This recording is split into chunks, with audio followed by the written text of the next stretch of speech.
Yeah, yeah.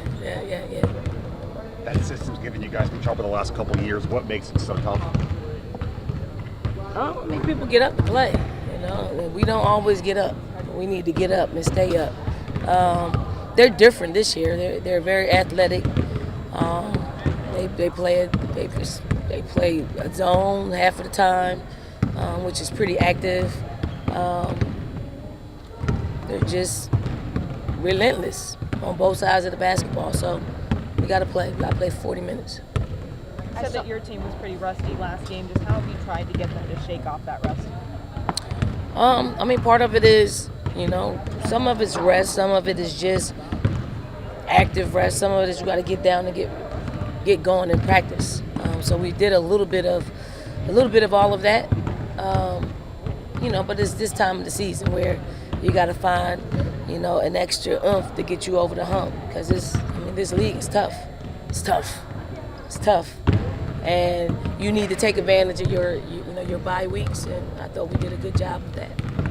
But when you do that, you lend yourself to being a little rusty. But I do think rest is equally as important as working out.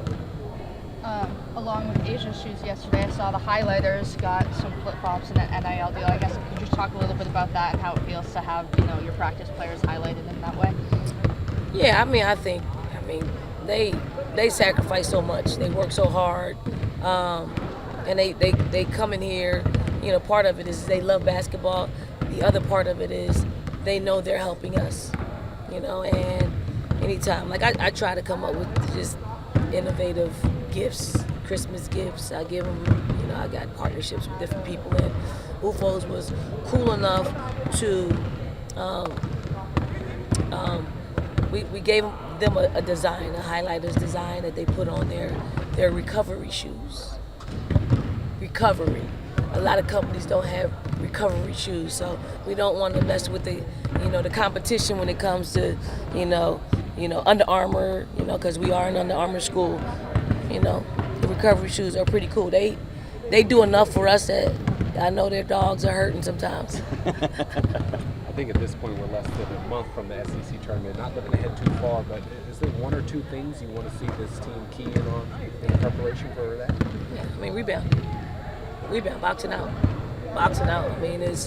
We're getting out rebounded. We are nip and tuck, just in the rebounding edge. We just have to do better and be better because.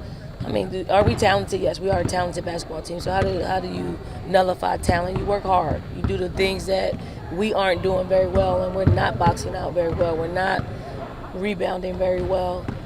People are getting a lot of offensive rebounds on us, so we got to tighten that up. Is that a thing you can fix with coaching? Is it effort? How do you address that, especially this season? You fix it with film. Doesn't lie. Like you show it over and over again. We're working with competitive people. Like you show them something that they're not doing well, over and over again. They're gonna not want to see it, and they're not gonna want to see it in front of their peers, and they're not gonna want to see it happen to them in front of 18,000 people. So it's just that. It's a pull on the very thing that keeps them wired, and that is to play at a really high level and do it in a way that makes them look good. Don, last week on Carolina Calls, you mentioned how you almost took Sanaya Fagan out of the starting lineup earlier in the season. How do you feel like she's responded since texting and asking for that another chance? Great. I don't like to give, I don't give any of my players like opportunity. They earn it. Like there isn't anything that I did that once in my career, very early in my career when I was at Temple, and I did it off of potential. Like I knew that this player could be really, really good, and maybe starting would be the thing that keeps them motivated. Wrong. So I've never made that mistake. I never told an Asia Wilson, you're gonna start. I never told any one of our players that they were gonna start. Because you get them in here and you don't know. They could be the most talented individual, but you get them with other talented individuals that work really hard, that understands, that can make the transition a lot smoother, and you start them over that, leads to a disaster, from not just in-house parents, now agents, now all of that. So once you're in the starting line, I mean, Fagan earned it. She earned it. We just weren't getting the results that we wanted to get. And I don't know, 3 or 4 games that we played.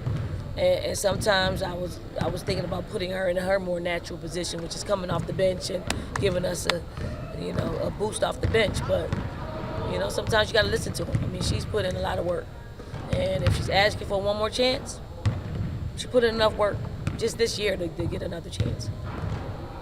Speaking of Asia, I know you got yourself a pair of the A1s. What do you think of them? Comfortable. I don't like basketball shoes. I like comfort at my age, and I actually can wear them. Like I can wear them anywhere, and feel like I don't need to take them off anytime soon. So pink.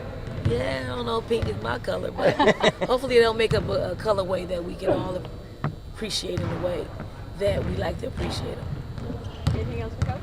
Dawn, I'm going home to Philly this weekend. You got a message for any of the Eagles fans? Score prediction, words of encouragement. What do you got for them? Rest assured, my Eagles fans, we got this one, okay? Now, get mad if we turn the ball over. Get mad if we fumble the ball. Get mad if they score on us. Just remember, when the clock strikes 0, we will be winners. I don't know how much, I like 2.5 touchdowns, but that seemed a little bit bold. But it doesn't matter. Push us over the finish line to get us a Super Bowl. That's the confidence we need.